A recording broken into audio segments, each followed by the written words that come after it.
Hey guys, the Black Critic guy, and you know, there are many days that I thought would never come, and many things I thought I would never have to do.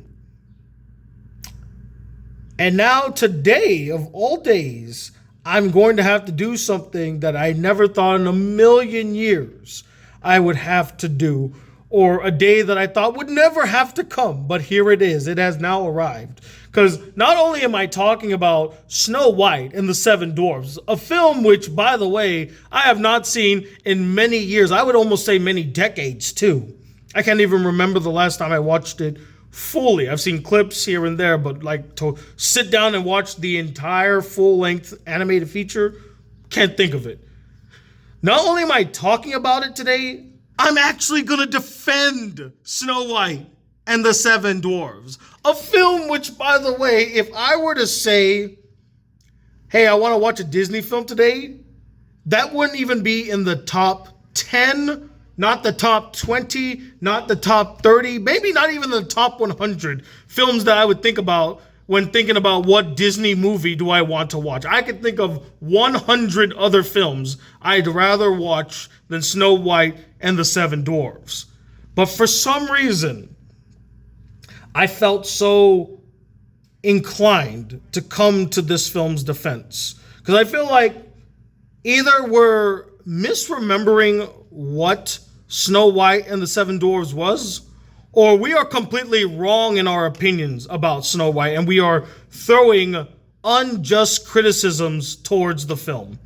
What spurred this video, what spurred me wanting to talk about this, is I was watching a YouTube video by a guy named Jamari. He's like a commentary YouTuber. We don't see a lot of those in the wild these days, but yes, he's a commentary YouTuber. He makes solid content. There are some things I like that he talks about that I will watch.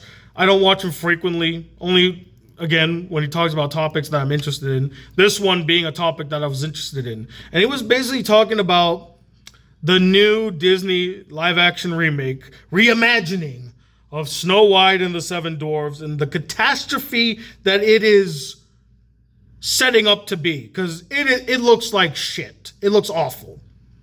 From how they're handling the Snow White to the Seven Dwarves, which aren't even dwarves from what I was told. It looks like a shit show, but it's okay. I'm not watching it. I already made the promise many years ago I would not watch any Disney remakes anymore. After The Lion King, drew a line in the sand. And to this day, I haven't watched a single one. So why am I talking about it if I'm not going to watch this film? Well, because I wanted to destroy, again, this preconceived notion and these criticisms geared towards Snow White and the Seven Dwarves that I'm starting to think are completely unjust. Because in that video by Jamari, he was talking a lot about Rachel Ziggler, the girl that's going to play Snow White. She's the girl from West Side Story and The Hunger Games, the new one coming out this week. And she basically is like, oh yeah, we're not going to be like 1937 when it comes to Snow White. She's not going to wait for her man to come save her. She's not going to wait for her prince to come. None of that lovey-dovey bullshit. She's going to be a strong, independent woman that don't need no man. And that was something that Gal Gadot in the videos were like, yeah, she's not going to need no man to come save her. Which is cringeworthy in itself, but I don't think these two really understand what Snow White and the Seven Dwarves is about. There are three things I want to basically destroy. 3 talking points, 3 preconceived notions about Snow White and the Seven Dwarves that I want to debunk today. The first one deals with a prince saving Snow White. That's the first one. The second one is this preconceived notion that Snow White lives in this patriarchal society where men are the ones calling the shots. And the third thing is that Snow White has no autonomy of her own. She's just the ditzy housewife caricature. She has no independence or anything. Like, she's not actually a character. Those are the 3 things I want to dismantle. So let's talk about the first one, about Snow White being saved by the prince. And again, I have not seen this movie in decades, but I remember every single thing about Snow White and the Seven Dwarves, including the fact that she was not saved by the prince. I know what you're all going to say, but Tony, he kissed her, which brought her back to life. So you could technically count that as saving, but he didn't thwart the villain. He didn't fight the villain. He never once talks to the evil queen. Not once. And he wasn't even there in the climactic fight on top of that cliff. It was the 7 dwarves that saved Snow White. They preserved her body. They thwarted the villain that was trying to get rid of her, even though she technically was successful because Snow White bit the apple. Now, they smacked the apple out of her hand, then yeah, but they were the ones that basically made sure that the evil queen was out of the picture, even though they didn't really kill her, because she died via lightning bolt strike, falling off a cliff, and then a gigantic rock smushing her, which is probably one of the most overkill deaths in movie history. I mean, God. If the fall alone didn't kill her, the lightning strike near her feet should have shocked her to death. And if not, I guess the rock was just an added measure to make sure she was out of the picture. But man, overkill to the nth degree. But she was not saved by the prince. This idea that she was saved by the prince is wrong. Besides, again, the fact that he kissed her and she woke up. Which, by the way, they've already hinted at the fact that these two kind of had feelings for each other. Remember the first song in the movie? Someday my prince will come. Ugh. I hate that song and I hate that voice, but you can't deny it was memorable. Right from the get-go, they set up the fact that these two were probably destined to meet each other. They are destined to fall in love, right? So the fact that he shows up at the end is not some type of Deus Ex Machina. They hinted at the fact that these two are in love and they're going to meet with each other, live happily ever after. The queen got in the way of that storyline. They had to veer off the path, and then by the end, he shows up, gives the kiss, revives Snow White, and then bada boom, bada bing. It was true love's first kiss kind of thing, right? And that's fine. But he didn't save her. He didn't stop the evil queen from doing what she was doing. He didn't do any of that stuff. The dwarves did most of the heavy lifting. Let's give some credit to the 7 dwarves, damn it. So that's first one right there, knocked out of the way. Second one, the idea that Snow White lives in a patriarchal society. Now, was Snow White made during a patriarchal society? Yes. Yes, she was. But does that mean that she lived in a patriarchal society in the context of Snow White and the 7 dwarves? No, not at all. No, she wasn't. I mean, let's stop and think about this.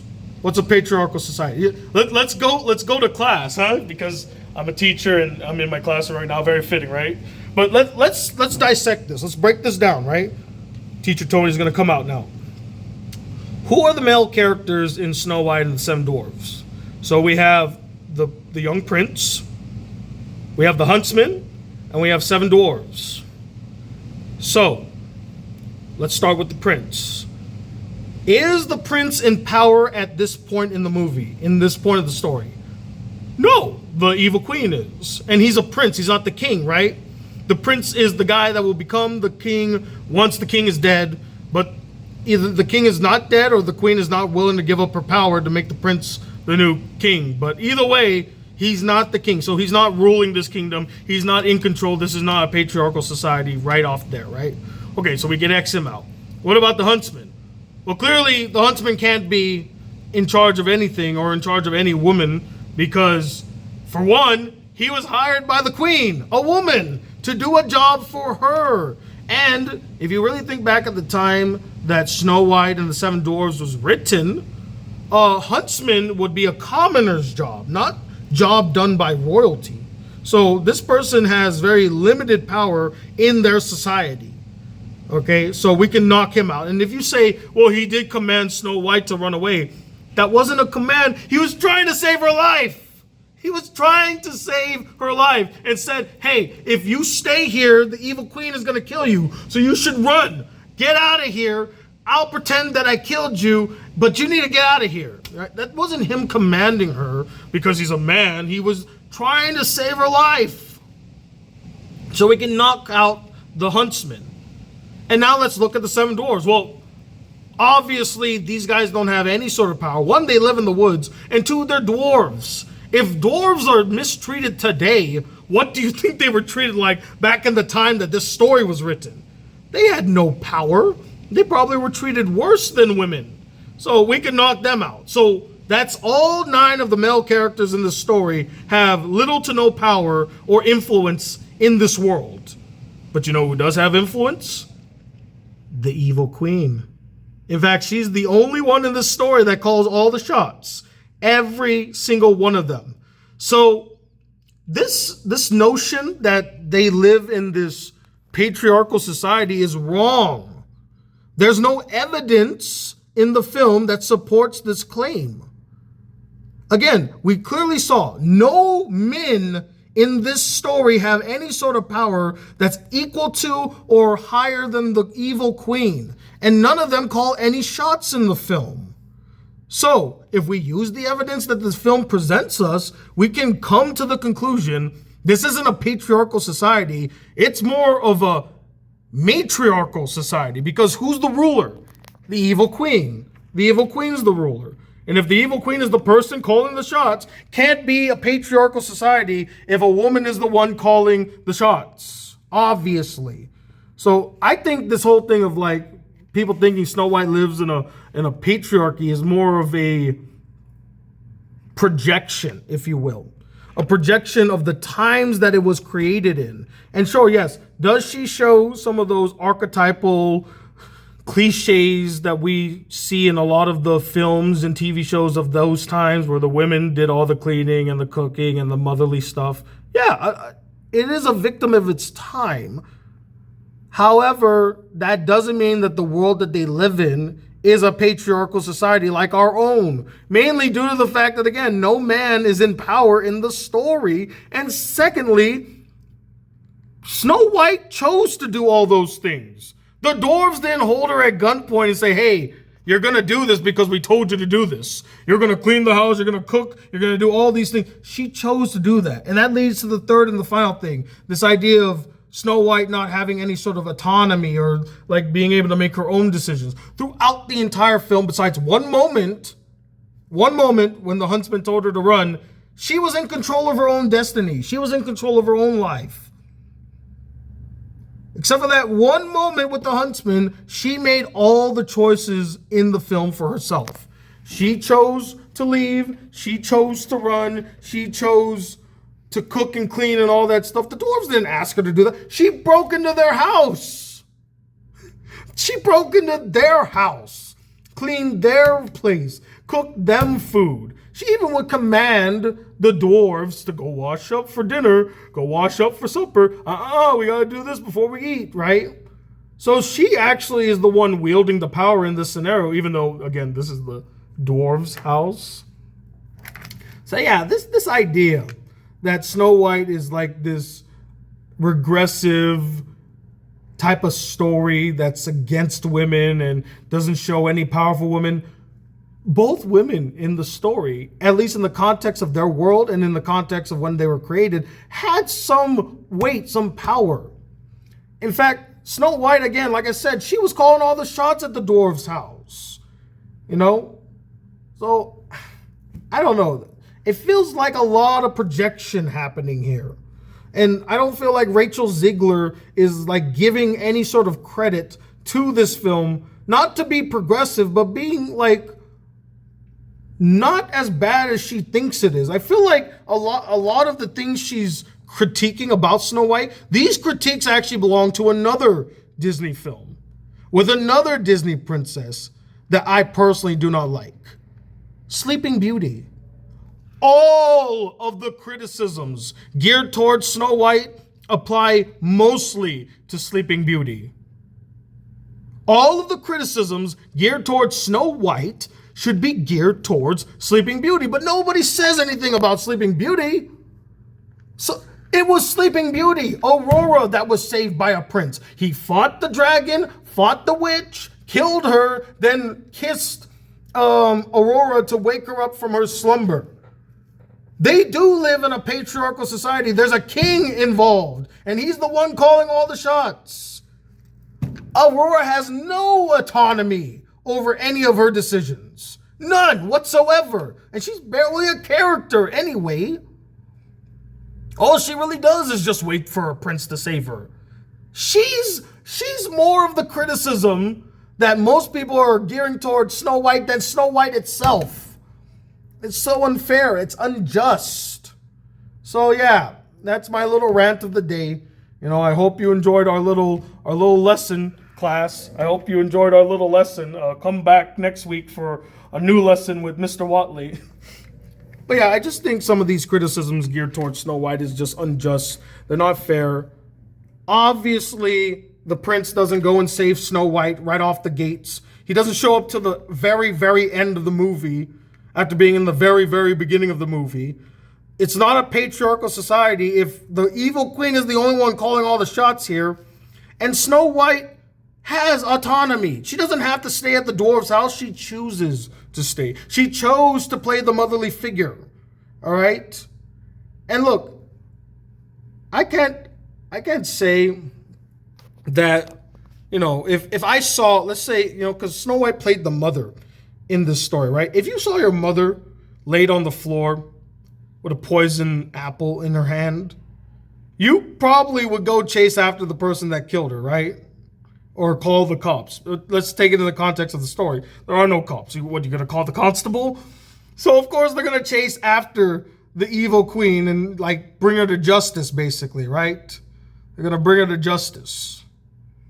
So again, this goes back to the fact that the prince was the one that saved her. It was the dwarves. So yeah. Anywho, what do you guys think? Do you think that the criticisms geared towards Snow White, which again, I will restate, is a film I don't like, I don't care for, it's not my favorite Disney film, but I feel inclined to come to its defense because it's unjust, the criticisms that it's getting. Do you feel like the criticisms are just, or do you agree with me? Comment below, let me know. And I know a lot of you are going to ask this question, so might as well just get it out of the way. What about BCG Disney Week? I can't promise that it will happen this year. As you know, I'm kind of in a new part of my life. I have other obligations and responsibilities, obviously. But I'll do my best to try something for Disney Week, maybe at least 2 or 3 videos. I'll try my best. I'll try to do something. But if I don't do it, it is what it is. And if I do it, hey, that's awesome. So until that day comes, like this video if you really enjoyed it. Subscribe if you want to see some more of these random videos that I almost dropped my camera. These random videos that I come up with. And as always, I'm Tony Watt II, the Black Critic Guy. Till then, let me just make sure I don't drop my camera for this. Peace, YouTube.